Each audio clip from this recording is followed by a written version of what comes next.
प्यार गे जाए के रहो जब दोसर के घर गे जाए के रहो जब कहले कैले रहे हमारा से प्यार गे जाए के रहो जब दोसर के घर गे कहे ही सोच सोच दिलवा अब धड़ाके कहे ही सोच सोच दिलवा अब धड़ाके गे छौरी देखी फटौआ करे जवाब फटा हाथोगे गे छौरी देखी फटौआ करे जवाब फटा हाथोगे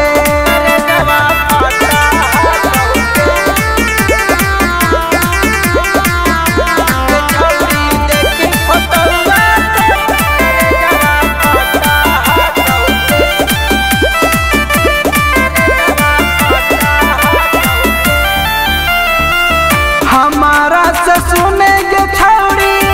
कहे कहीं निछाल गे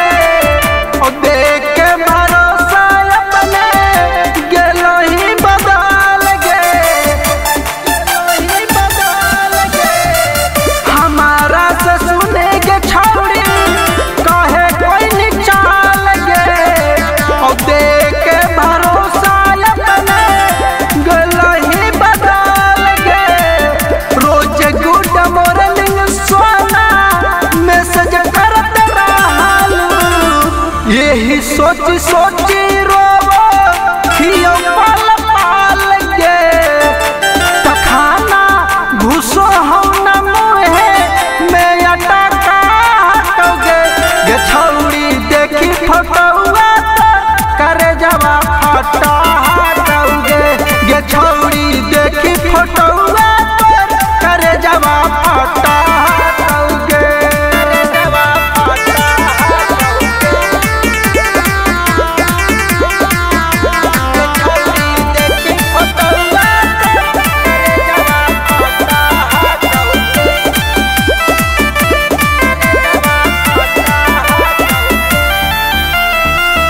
संतोष अरुण के बा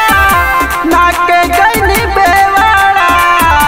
और पी पी के हालत खराब भेलो थोड़ा श्रवण अमित के बा ना के गईनी बेवाड़ा और पी पी के हालत खराब भेलो थोड़ा हमरा बिना कैसे दिनवा तोरा कोटा हटोगे हमरा बिना कैसे दिनवा तोरा कोटा हटोगे ये छौरी देखी